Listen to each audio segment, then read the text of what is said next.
Welcome to Mindshift. I'm Brandon. I'm really excited about this episode. This is episode 3 in my series, When Christians Respond. Now, a better title might be When Believers Respond, because though most of the people who respond to me and that I'm bringing up here are indeed Christians, not everyone that makes this kind of a point or argument is of this same exact religion. But for our purposes, it will work. And today I want to talk about when Christians respond. You think you're the first person to ever see these issues? You think these haven't been handled a million times before?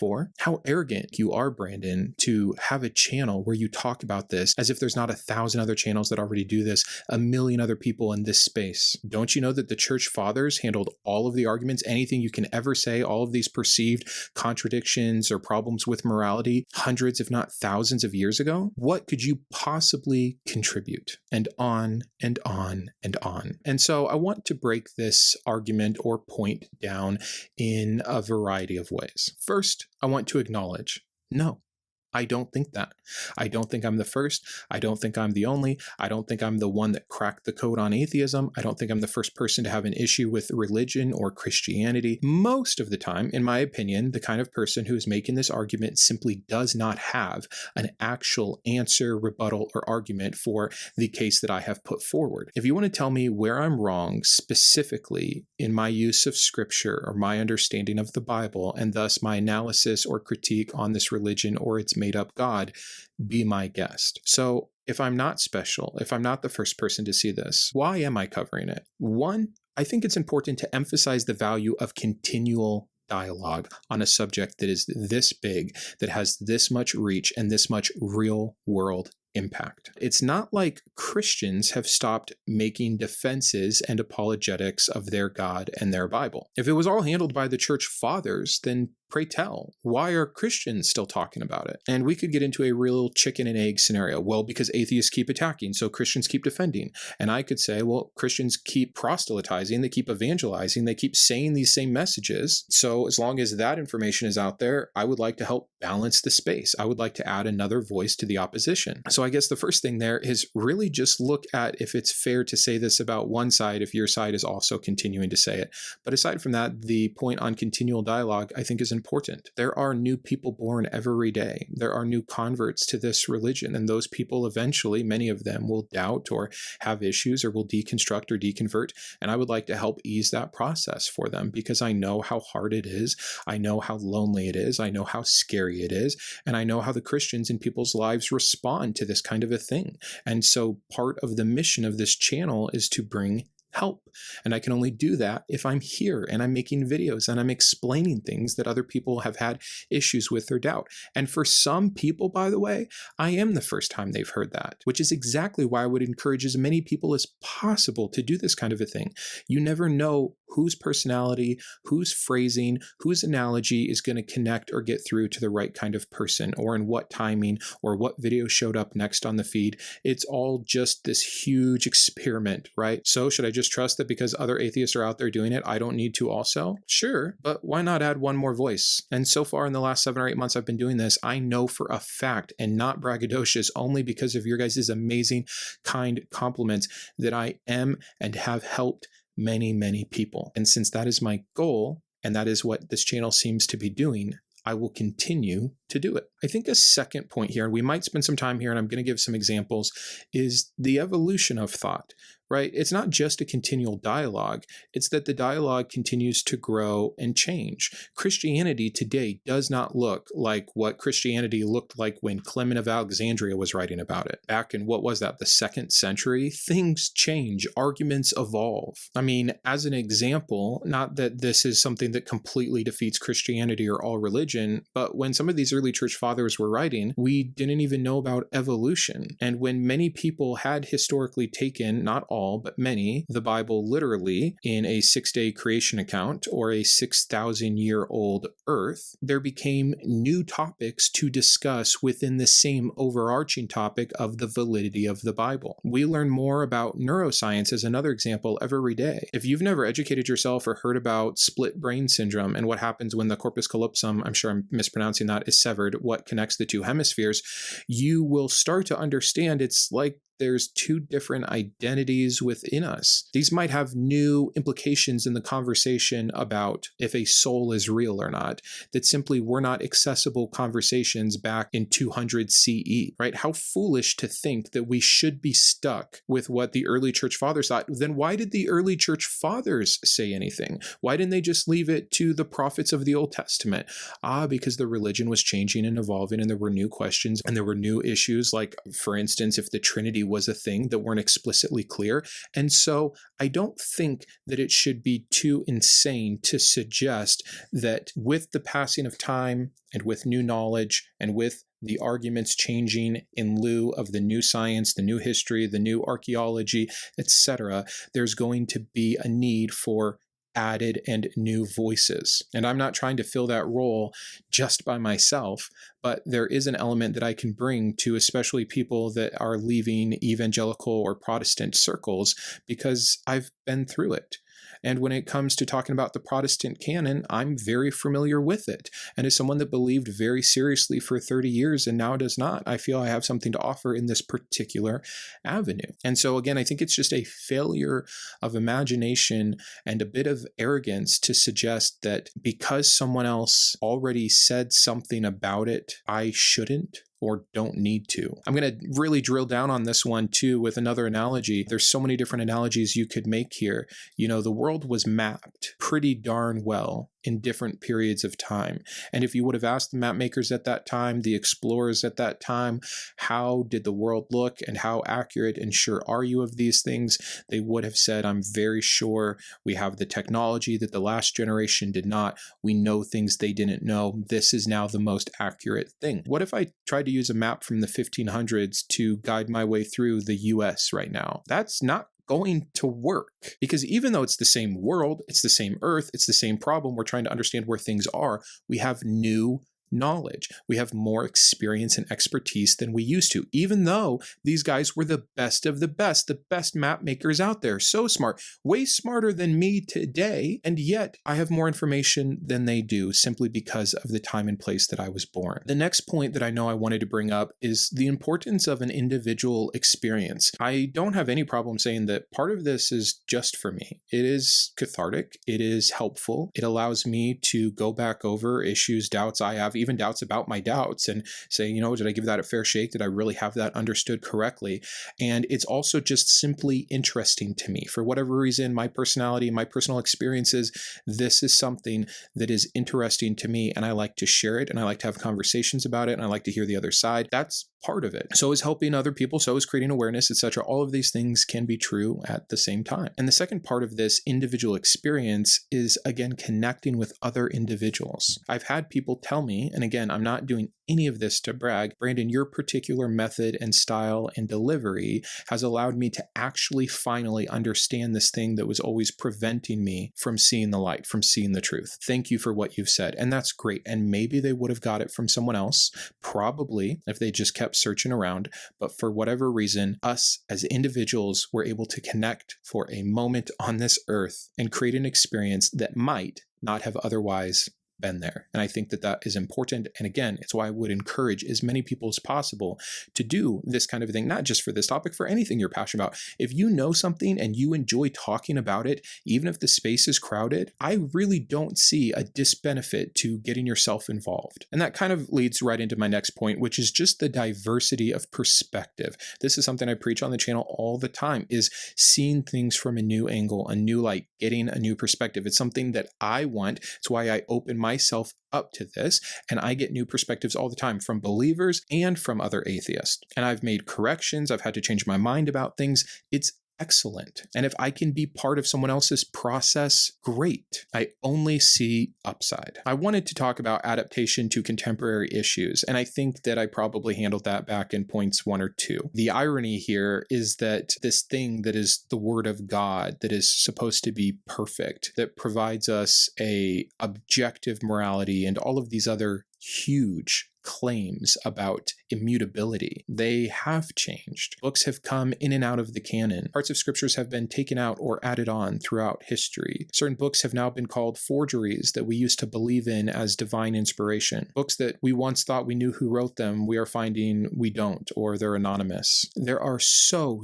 many things that are now issues or now bring up a new question or now need answering, even from both sides, that simply didn't in the past, or even if they did in the past, they've changed. It seems just to be further evidence against God here, a God that is immutable, that wrote down a perfect word for us to understand, who is not the author of confusion. The very fact that there's apologetics at all is a problem. Another reason I want to fight against this kind of a response is because it takes away, I believe, personal responsibility. It takes away the necessity of looking at the evidence and looking at the arguments, weighing them, and coming to a conclusion. If you are choosing to stick yourself with what has been found to be true at one point in the past, you are drawing an arbitrary line of when humanity got something right. It's like when the Amish don't want to use new technology, but they're still using like plows. Who drew that arbitrary line of what is considered traditional versus new? At one point, I think I read this on Reddit the other day, which is why it's on the top of my head. At one point, the plow was like the most innovative thing out there, new technology. This is my point. It's arbitrary. And so is just choosing to stop at the church fathers. It shuts down critical thinking, which is one of my main problems with religion. And this kind of argument highlights that ideal. Don't think too much. Don't look into this. Someone already gave an answer. Just be okay with that. Don't dig any deeper. This is a religion that absolutely shuts down critical thinking and encourages blind faith. And it doesn't get much more blind than saying someone centuries or millennia ago already gave an answer to this. Therefore, it is not just an answer, but the correct answer and needs no further investigation, even if things have changed over time. What an absolutely ignorant statement, concept, idea, and position of rationality, if you can even call it that. It's grotesque. We can do better. Every single time I get this comment from now on, I'm just going to post a link to this video. And again, they're not always linked together, but oftentimes this argument, for whatever reason, it must have been said at one point by some prominent apologist, and so it's just trickled down to the average Christian vernacular and defense system,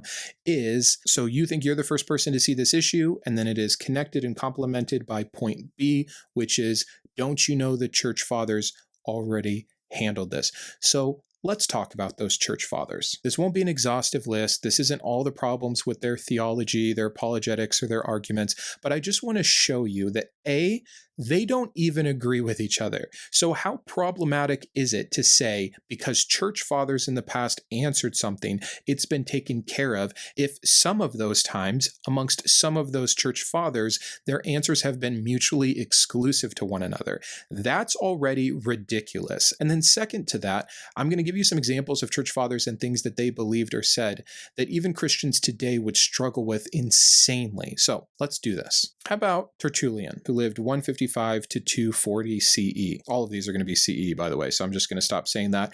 And he was known for his very passionate defense of Christianity, but he took it maybe a step too far and said that Christianity, was mutually exclusive with philosophy, completely dismissing reason and, again, like we already talked about, advocating essentially blind faith. And yet there are so many apologists today that make their entire claims out of some philosophical argument, like the Kalam, for example. So how am I supposed to just see how bad of an argument the Kalam is and then not talk about it because a church father already handled it? A church father never handled it because it's an argument that has come after them, even though there were versions of it similarly back then.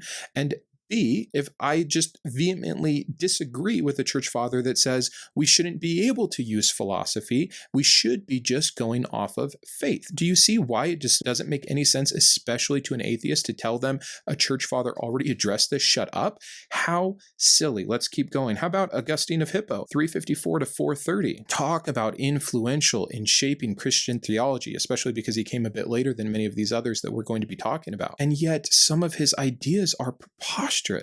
I mean, he is one that gets really into original sin, and to a degree where he's the reason that certain sects today still think they have to baptize their babies or the babies will go to hell if they die before they have a chance. Do you know how much harm that idea has caused multitudes of people. And not only does it seem to be what many Christians today would say scripturally incorrect, many would not. But once again, you guys can't even agree with each other, but I'm supposed to listen to the church fathers? I don't even believe in original sin. I don't believe in hell. I don't believe in this God, but I'm not supposed to talk because this guy 1600 years ago gave an unanswer to a problem about what is original sin and how does it affect the souls of people when they die, especially before the age of accountability, which is another huge gray area that these fathers just guessed at. Please. Origen is another one who lived from 184 to 253, still brought up in many circles today, although some of his ideas have been completely denounced by most churches of the modern era and even historically speaking. One of his views was on pre-existing souls and also the ultimate salvation of all peoples. If you're a Christian right now and you don't believe in one of those two concepts, you disagree with the mighty great church father Origen, who's still used in apologetics for many other points, and who is supposedly the reason I should remain silent? No thanks. John Chrysostom was 347 to 407. He's known for his elegance in speaking about the Christian religion, but you know who he wasn't so elegant when speaking about? The Jews and other pagans that he considered, and definitely paved the way for lots of anti-Semitism. How about Clement of Alexandria, 150 to 215? Clement was advocating for the compatibility between previous Greek teaching and Christian doctrine, and was renounced by many because it led to this kind of secrecy or elitism, at least the potential for that, and would therefore undermine what should be the transparency of Christian doctrine. On a similar vein, we have Justin Martyr, who really loved philosophy, which would go against our first example. Justin, by the way, is from 100 to 165, and he really also believed in the not just truth, but divine revelation that certain Greek thinkers would have had that also predate and then line up with Christianity. Again, highly problematic, not just for the people that want to get rid of philosophy, but the people that believe that the divine revelation would not have come through Greeks who worshipped and believed in false idols. It's just starting to seem like these church fathers don't have all the answers, or is it just me? Cyprian of Carthage, 200 to 258, was a bishop and martyr that took a really strong stance on rebaptizing of heretics. Which, what does that say then about once saved, always saved, or the effectiveness of being a new creation and all the other issues that this leads to? These are just mortal men making mortal guesses about confusing stuff written down long ago that was so contrived and contradicting that it's not clear and is so open to interpretation that even these great men, so much smarter than myself, couldn't all get on the same page. Jerome, another example, from 347 to 420. He's known for his translation of the Bible into Latin, the Vulgate, and his problem was, this is kind of a personal issue, but he got it from his understanding of scripture. He was a misogynist, and he created a lot of bias against women within early Christianity. Again, maybe biblically so, but it's something that many people today would not uphold his very stance on, even Christians and other apologists. You know what would probably fix all apologetics and counter-apologetics? One truth, one cohesive idea about who this God is, how the Trinity works, who can be saved, how people get saved, if people stay saved. Figure out all the issues with the age of accountability and God's previous temper in the Old Testament versus peace and love in the New Testament. Figure out if you guys all accept hell or not. Figure out if you guys agree on predestination or not. The role of baptism and communion in the average day Christian. Which parts of the Bible are literal, which are metaphorical, and to what degree. But in the meantime, while all of that disconnect exists and it leads to so much harm to the individual believer that is just trying to know, love, and obey their God and is filled with dread, shame, guilt, fear, judgment, it's going to continue to evoke in me a response, a desire to help, a reason to turn the camera on and say, here's why I don't think this religion works. Here's why I don't think it's true. Here's why I don't think the Bible is valid. And here's my personal experience that hopefully can help a few of you mitigate the harm in your own life because of this religion. Last thing I'll say is if you don't want to hear it from me, I become completely unnecessary the second this God reveals himself to actually be real. As soon as this religion can get on the same page about its claims, it will immediately make me redundant and ridiculous. So until then, keep thinking. I wanted to personally thank my top tiers of support: my Iconoclast, GVI, Jacob, Jason, Joe, Oliver, Perry, Rokkit, and Shawn, my Humanist heroes, Jarrod and Kristi, my Atheist advocates, Sparky and Todd, as well as all of my secular scholar patrons. If you believe in the mission of the channel, or you just enjoy this kind of content, please consider joining these fine people. Thanks, and have a great day.